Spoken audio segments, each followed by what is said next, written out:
మన రాష్ట్రమే దానికి ఉదాహరణ.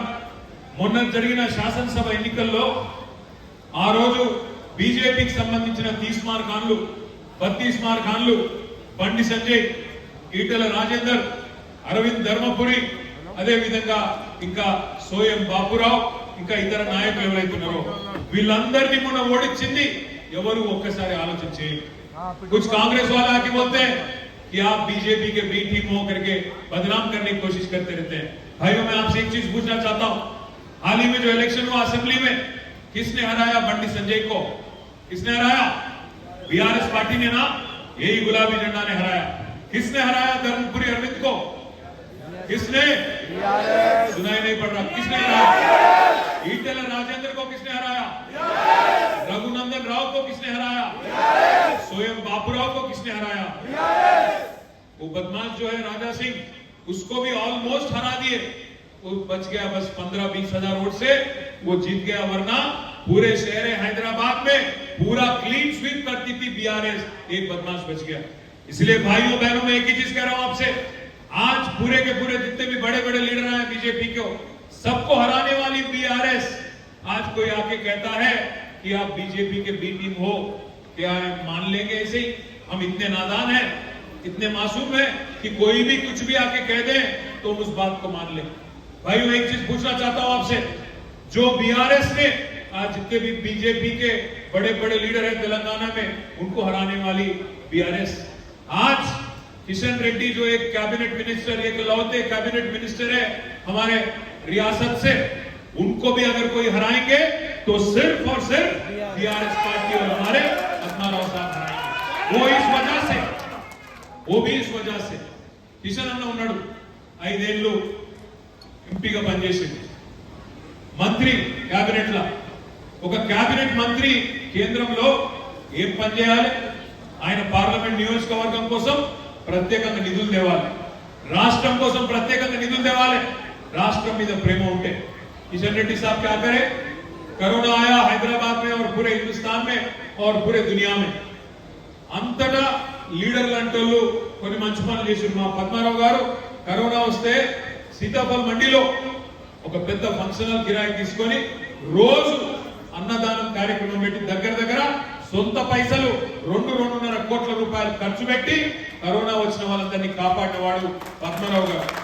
అదే cabinet minister Secunderabad MP Kishan Reddy क्या करे कोरोना में? क्या करेंगे? कुरकुरे पैकेट बांटे सबको, कुरकुरे पैकेट बांटे. उसके बाद एक और बहुत अहम काम करे उन्होंने.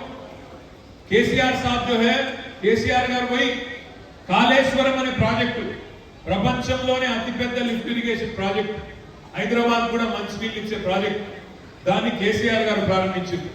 కిషన్ రెడ్డి గారు అనుకున్నారంట, మరి కేసీఆర్ గారు లిఫ్ట్ ఇరిగేషన్ ప్రారంభించారు కదా, నేను కూడా ఏదైనా పెద్దగా చేయాలి. फोन చేసిందంట వాళ్ళ पीए, अरे हम लोग क्या करना भाई, केसीआर ऐसा करे, बहुत बड़ा लिफ्ट इरिगेशन चालू करे. तो उनका पीए बोले कहते अपन भी लिफ्ट चालू करेंगे साहब. तो कहां चले गए उन्होंने? सीताफल मंडी रेलवे स्टेशन चले गए. वहां पे 2 पैसेंजर लिफ्ट थे, उसका रिबन काट के बोले నేను కూడా లిఫ్ట్ స్టార్ట్ చేసిన కేసీఆర్ లెక్క.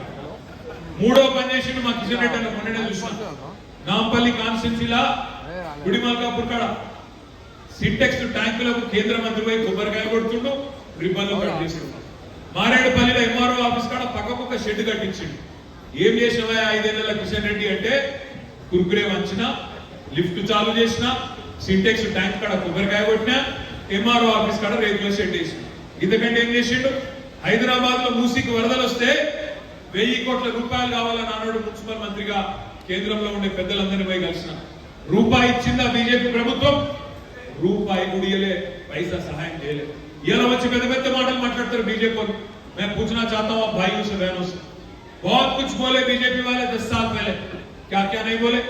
15 लाख दे देंगे बोले, काला धन वापस लाएंगे, 15 लाख दे देंगे, हर साल 2 करोड़ युवाओं को रोजगार देंगे, ప్రతి సంవత్సరం 2 కోట్ల మందికి ఉద్యోగాలు ఇస్తా, 15 లక్షల రూపాయలు ఇస్తా, రైతుల ఆమదాని డబుల్ చేస్తా, బుల్లెట్ రైలు ఇప్పిస్తా 2022 కల్లా, ప్రతి మనిషికి ఇల్లు కట్టిస్తా. ఇవన్నీ మోడీ గారు చెప్పిన మాటలు. నేను ఇవాళ మా అన్నదమ్ములను అక్క చెల్లెలను ఎవరైతే హైదరాబాద్ లో సికింద్రాబాద్ లో ఓటైపోతున్నారో వాళ్ళందరికీ ఒకటే అడుగుతున్నా, ఇలా మాట్లాడితే బీజేపీని ఏం చేసినావు అని అడిగితే చెప్పేందుకు ఏం లేదు. అందుకే ఏం మాట్లాడుతున్నారు వాళ్ళు? మాట్లాడితే జై శ్రీరామ్. రాముడితో మనకేం పంచాయతీ లేదు. రాముడు బీజేపీ పార్టీడు కాదు, రాముడు అందరి వాడు. రాముడితోని మనకేం పంచాయతీ లేదు. రాముడు దేవుడు, దేవుడికి మొక్కుదాం. కానీ తెలంగాణకు బుడ్డ పైసలు పనిచేయని బీజేపీ మాత్రం పక్కాగా ఎలక్షన్లలో తొక్కుదాం, మన ఓటుతోనే ఓడగొట్టి మన సత్తా ఏందో చూపెడదామనే మాట కూడా నేను హృదయపూర్వకంగా విజ్ఞప్తి చేస్తాను.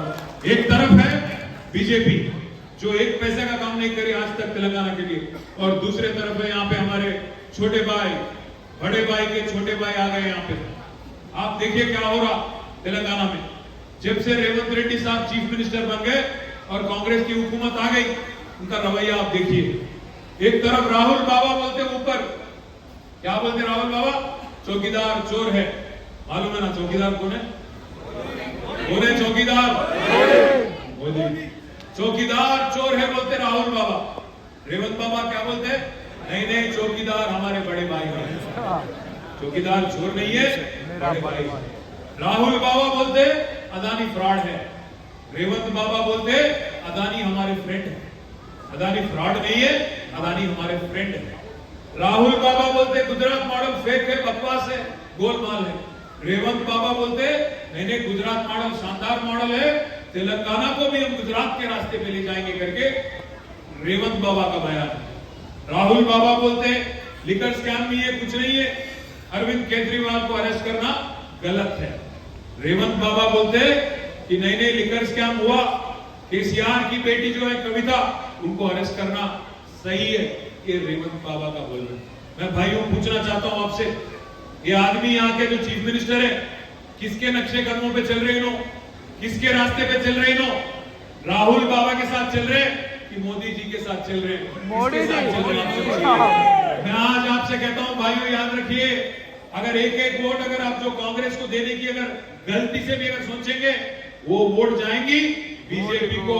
वो इस वास्ते मैं बोल रहा हूं क्योंकि ये आदमी आज जो खुलेआम कह रहा है दिल्ली में आपकी अदालत करके एक प्रोग्राम है, उसमें बुलाया रेवंत बाबा को, वहां पूछने लगे भाई वोट किसको देना? इन्हों बोल रहे जिसको देना है उसको दे दो, अगर मोदी को देना है तो मोदी को वोट दे दो। अगर ऐसे आदमी को अगर यकीन मान के कांग्रेस को कोई वोट देगा तो वोट जाएगा सीधा भाजपा को, और फिर नुकसान होगा सेक्युलर ताकतों का। इसीलिए मैं कह रहा हूं भाइयों, मेरा कहना नहीं है, आज ममता दीदी जो वेस्ट बंगाल के चीफ मिनिस्टर है, जो कि अभी इंडिया अलायंस में कांग्रेस का पार्टनर है, उनका भी दावा है कि कांग्रेस में दम नहीं है, 40 सीट से ज्यादा जीतने का पूरा हिंदुस्तान